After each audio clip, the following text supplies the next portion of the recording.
Assalamualaikum warahmatullahi wabarakatuh. Pada saat ini, ide saya Ruman Taufik akan memperkenalkan suatu materi, yaitu mari mengenal obesitas. Yang seperti kita ketahui bahwa permasalahan di negara kita, yaitu masalahan kelebihan dari berat badan yang lebih dikenal dengan obesitas. Jadi kita harus mengetahui apa yang dimaksud dengan obesitas. Obesitas adalah suatu keadaan penumpukan lemak tubuh yang berlebih sehingga proporsi berat badan jauh di atas normal. Nah, dengan adanya peningkatan persentase lemak di dalam tubuh pada jaringan adiposa dan dapat membahayakan kesehatan. Jadi, bisa kita ketahui biasanya jaringan adiposa pada tubuh manusia yang bisa kita ketahui secara cepat adalah pada bagian pinggul atau bagian perut. Jadi, ada orang yang memang otot-ototnya kuat, tinggi, lalu berat badannya bertambah, itu bukan tergolong obesitas meskipun indeks massa tubuhnya atau IMT-nya itu tinggi. Berbeda dengan obesitas. Kalau obesitas biasanya hanya pada bagian perut atau pada bagian paha ataupun pinggul. Yang lebih harus kita waspadai bahwa prevalensi obesitas di dunia adalah 3% dan di Indonesia 11,9%. Yang lebih mengkhawatirkan adalah prevalensi obesitas di Indonesia semakin meningkat terutama pada anak-anak. Yang menjadi sorotan Indonesia obesitas pada anak adalah kasus obesitas pada anak di Karawang. Tipe obesitas yang berdasarkan bentuk tubuh terbagi menjadi dua, yaitu android atau apple shape. Dalam hal ini, android bukan berarti OS HP Anda, yaitu jenisnya apple shape dan gynoid, yaitu sphere shape. Jadi android adalah bentuk obesitas yang bentuknya seperti apel, sedangkan gynoid bentuknya seperti buah pir. Nah, obesitas berdasarkan bentuk tubuh ini yang tipenya sphere shape ini biasanya terjadi pada wanita, sedangkan pada tipe apple shape banyak terjadi di laki-laki. Jadi kalau tipe shape sphere shape yaitu gemuknya itu di pinggul, sedangkan yang apple shape gemuknya di perut seperti bos-bos yang perutnya seperti hamil. Nah, sphere shape atau lebih dikenal dengan gynoid sering diderita oleh wanita. Lemak yang disimpan di pinggul atau di bokong. Risiko terhadap penyakit pada tipe gynoid umumnya kecil kecuali artritis dan varises vena. Nah, sedangkan pada apple shape atau android sering terjadi pada pria. Lemak disimpan di bagian perut. Risiko terhadap penyakit tinggi dibandingkan gynoid, sehingga hal ini bisa menjadikan suatu acuan bahwa penyakit yang disebabkan dalam hal ini disebabkan oleh lemak banyak terjadi atau angka prevalensinya banyak terjadi pada laki-laki. Apakah itu termasuk suami Anda? Mungkin kita perlu mengetahuinya. Faktor-faktor yang mempengaruhi obesitas yaitu jelas adalah asupan yang berlebih. Dalam hal ini, kebiasaan mengkonsumsi makan secara berlebih dapat mengakibatkan obesitas, dan ini biasanya dibarengi dengan aktivitas yang rendah ataupun kurang. Jadi, hal yang kontradiktif terjadi pada orang tersebut. Makan banyak tapi aktivitas sedikit Apabila makan yang sering dikonsumsi, ini biasanya banyak mengandung kalori, gula, dalam hal ini karbo, dan garam yang tinggi. Aktivitas yang rendah. Seorang banyak makan memiliki banyak simpanan energi yang lebih bila dibandingkan dengan yang makan dengan proporsi normal. Dan kasus di Indonesia yang banyak terjadi obesitas pada anak, ini pengalaman saya banyak bermunculan setelah diketemukannya gadget, di mana setelah diketemukannya gadget yang biasanya anak-anak kita main berlari-lari, berolahraga, main sepatu roda, ataupun main petak umpet dan lain sebagainya, kini berubah hanya jempol atau jarinya saja yang berolahraga. Nah, yang ketiga adalah faktor genetik, tetapi ini juga masih diperdebatkan. Genetik mempengaruhi berat badan dan komposisi tubuh dengan mempengaruhi beberapa faktor seperti nafsu makan, kesukaan rasa, asupan energi ekspeditur, dan efisiensi tubuh yang menyimpan energi. Akan tetapi ini masih menjadikan bahan perdebatan. Kenapa menjadikan perdebatan? Pernah ada penelitian di Jerman, seorang anak kembar dipisahkan pola hidupnya, yang satu diasuh oleh ibunya yang gemuk dan yang satunya lagi oleh orang yang bahasanya oleh ibu yang kondisinya normal. Mereka diberikan didikan yang berbeda oleh seorang yang ibu yang gemuk dengan pola makan yang banyak dan seorang ibu yang normal, dan menghasilkan generasi yang berbeda dari berat badan. Akan tetapi penelitian di Jerman tersebut kemudian menyatukan kembali anak yang dididik oleh ibu normal tersebut dikembalikan kepada ibu yang gendut, dan anak yang normal tersebut cepat berubahnya menjadi gemuk sekali. Tetapi ini memang bukan suatu acuan, karena hanya terjadi pada kasus, bukan pada masyarakat ataupun jumlah sampel yang banyak. Akan tetapi kebanyakan karena genetiknya gemuk, lalu ditambah dengan pola makan yang ditawarkan oleh ibunya, maka biasanya akan kecenderungan obesitas pada ibu menurun pada anak-anaknya. Nah, pola makan. Dua pola makan yang sangat kontribusi dalam peningkatan berat badan adalah makan terlalu malam dan kebiasaan minuman keras. Sindrom makan terlalu malam didefinisikan sebagai konsumsi makanan yang sekurang-kurangnya 25% dari total energi per hari. Hal ini mengakibatkan, perlu kita ketahui juga, bahwa yang mengakibatkan obesitas adalah lemak. Dan lemak metabolismenya seperti kita ketahui 9 jam. Maka apabila kita makan nasi goreng pada siang hari, diprediksi lemak tersebut akan habis jam 8 atau jam 9 dengan kita melakukan aktivitas. Akan tetapi kalau kita makannya makan malam, aktivitasnya katakanlah makan malamnya jam 6, jam 7, jam 8, jam 9 masih aktivitas, dan jam 10 langsung tidur, maka lemak tersebut banyak mengendap di dalam tubuh kita. Dan ini adalah piring makanku, porsi sekali makan, mungkin yang nanti akan kita jelaskan lebih lanjut. Nah, lingkungan oksigenik, hal ini memang bahasanya sangat memprihatinkan di negara kita. Jarang ada. Kenapa yang saya tampilkan di sini burger, pizza 24 jam. Tidak pernah ada yang namanya karedok, lotek 24 jam. Hal ini mengakibatkan orang ketika open 24 jam lebih mudah mendapatkan burger dan pizza.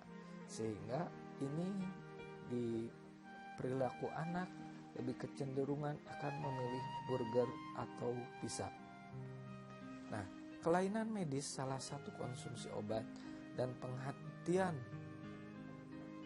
merokok secara mendadak bisa menjadikan orang tersebut cepat obesitas. Dengan kata lain, lebih banyak kita pahami bahwa pelampiasan ketika seseorang tidak merokok, maka dia kecenderungannya akan makan lebih banyak. Jadi obesitas yang disebabkan oleh kelainan medis seperti sindrom Cushing, hipotiroidisme, sindrom Prader-Willi, ini sebenarnya prevalensinya kecil sekali. Yang banyak adalah justru karena penghentian merokok yang secara mendadak. Nah, obesitas ini bisa meningkatkan prevalensi atau resiko terhadap serangan jantung, artritis sakit sendi karena tubuh ditekan oleh berat badan yang berlebih, tekanan darah tinggi, kematian lebih awal, varises, diabetes, serta stroke.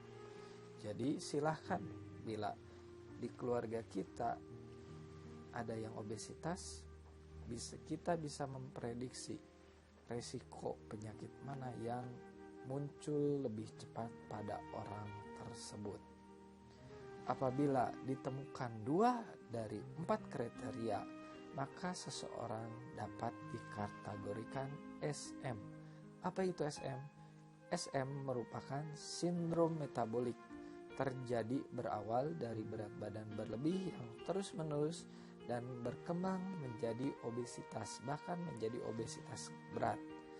SM atau sindrom metabolik yang pertama adalah gangguan toleransi gula. Ini bisa berakibat orang sebelum masuk diabetes karena obesitas, dia masuk prediabetes dulu. Ditandai biasanya dengan gula darah puasa yang di atas 100 mg/%.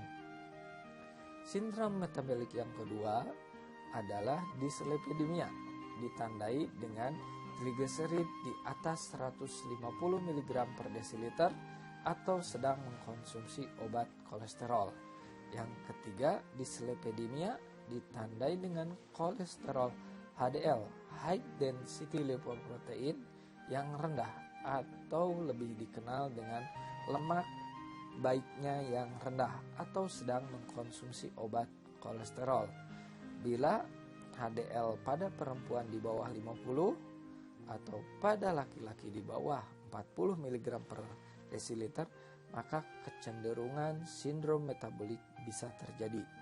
Dan yang terakhir atau yang keempat adalah prehipertensi atau hipertensi itu sendiri, ditandai dengan tekanan darah di atas 130 sistole, diastolenya 80 mg/Hg atau sedang mengkonsumsi obat hipertensi. Maka seseorang mengalami sindrom metabolik, pertama adalah obesitas, yang keduanya adalah memiliki 2 kriteria di atas. Jadi yang pertama obesitas, yang kedua kriteria di atas. Jadi bisa diketahui atau kita lebih mengetahuinya, sindrom metabolik adalah kumpulan gangguan metabolik yang menandai seorang lebih beresiko mengidap penyakit DM, penyakit jantung, hipertensi, ataupun yang lainnya yang seperti yang telah diterangkan pada gambar sebelumnya. Cara mengetahui obesitas yang secara medis adalah dengan menggunakan indeks massa tubuh, berat badan dalam satuan kilogram dibagi dengan tinggi badan dikuadratkan dalam satuan meter. Silahkan Anda bisa mengetahui apakah IMT Anda 18,5 sampai 24,9 artinya normal, atau mungkin putri-putri Anda yang pingin kurus mungkin BMI-nya di bawah 18,5, mungkin itu namanya kurang gizi. Tapi dalam hal ini kita akan membahas obesitas terlebih dahulu. Nah, Nah, yang seperti kita ketahui bahwa obesitas pada anak kasus di Karawang, BMI-nya cukup tinggi. Nah, saya memberikan contoh. BMI sama dengan atau IMT, Basal Metabolisme Index, atau dalam bahasa Indonesianya indeks massa tubuh, berat badan kilo dalam satuan kilogram dibagi dengan tinggi badan dalam satuan meter. Jadi, apabila berat badan Anda 60 kg, tinggi badan Anda 150 cm, kalau di dalam meter kan 1,5 meter, maka IMT Anda adalah 26,67. Maka kita ketahui bahwa 26 berada pada posisi overweight atau kelebihan berat badan. Jadi belum sampai pada tahap obesitas. Cara lain mengukur tingkat obesitas yang paling mudah adalah ukur lingkar pinggang. Batas lingkar pinggang ideal kalau wanita di bawah 80, kalau pria di bawah 90 cm. Beberapa cara mencegah obesitas yaitu yang pertama, mengkonsumsi buah dan sayur lebih dari 5 porsi. Nah, kalau kita ketahui nanti kita bahas masalah piringku dan ada yang terbaru yaitu piring T. Yang kedua, membatasi nonton TV, main komputer, gadget. Permainan menurut ahli psikologi bahwa permainan gadget atau gadget pada anak atau kita megang HP ataupun smartphone itu harus kurang dari 2 jam per hari. Ini merupakan permasalahan pada anak-anak. Anak-anak kadang-kadang tidak bisa dikendalikan dalam megang komputer atau gadget. Yang ketiga, mengurangi makanan dan minuman yang manis yang memang dalam hal ini banyak digembor-gemborkan adalah makanan yang tinggi karbo. 4. Mengurangi makanan berlemak atau gorengan. 5. Kurangi makan di luar. Kenapa makanan di luar perlu dikurangi? Padahal seseorang harus jalan kaki dulu, itu artinya aktivitas. Yang jadi permasalahan ketika kita makan di luar adalah tuntutannya makanan tersebut harus enak. Yang kedua, tuntutannya makanan harus dihabiskan karena mahal membelinya.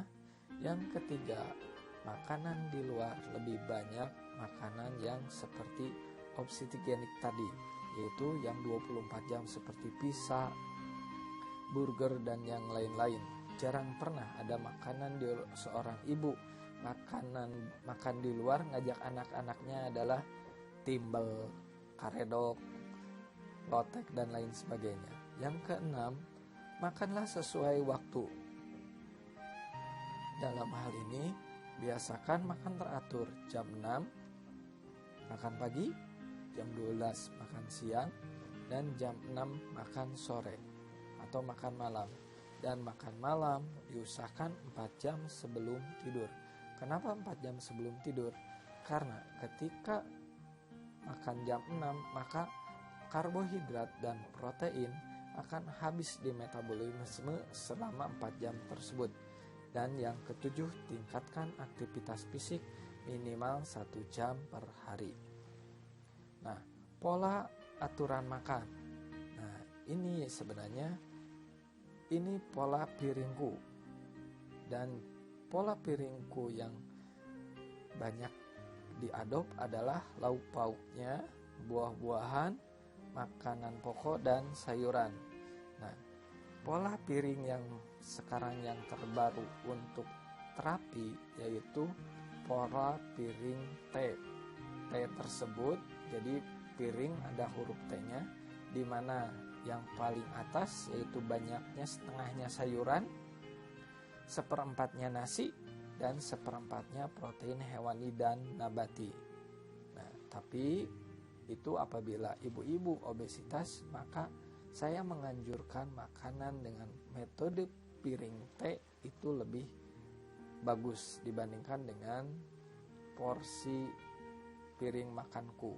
Jadi yang ini biasanya preventif, sedangkan yang piring teh sifatnya kuratif.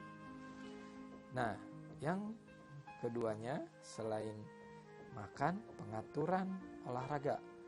Olahraga menurut beberapa ahli diabetes, dan ini bisa diadop oleh yang bukan diabetes juga, adalah 150 menit per minggu dan 3 kali sampai 5 kali dalam seminggu. Dan olahraga yang baik yang pertama adalah berenang, keduanya bersepeda, dan yang ketiganya mungkin jogging atau lebih dikenal dengan tipikal olahraganya CRIPE, CRIPE, continuous, rhythmical, interval, progressive, dan endurance. Nah, bagaimana pembahasan mengenai olahraga? Bisa ibu-ibu atau bapak-bapak dengan melihat video cara berolahraga pada diabetes di website, di YouTube. Masukkan saja keywordnya diabetes dan SHK, maka di situ bisa subscribe. Di situ ada materi mengenai olahraga. Nah, selain berolahraga, pengaturan makanan, ketika kita berkunjung ke supermarket atau yang lainnya, berusaha parkirnya agak jauh dari tempat Anda berbelanja sehingga ada waktu untuk berolahraga. Yang keempat, isi kulkas Anda dengan makanan segar dan rendah lemak. Jadi apabila ingin kita mendidik anak-anak untuk makanan yang sehat, isilah makanan dengan sayuran dan buah-buahan. Jangan isi dengan nugget, burger, atau makanan yang berlemak lainnya. Konsultasi ke dokter apabila Anda mengalami masalah obesitas. Jangan mengambil tindakan sendiri dengan cara meminum obat sesuai dengan yang banyak di iklan-iklan tersebut. Terima kasih. Itulah materi mengenai obesitas. Saya harapkan materi tersebut bisa berguna. Wassalamualaikum warahmatullahi wabarakatuh.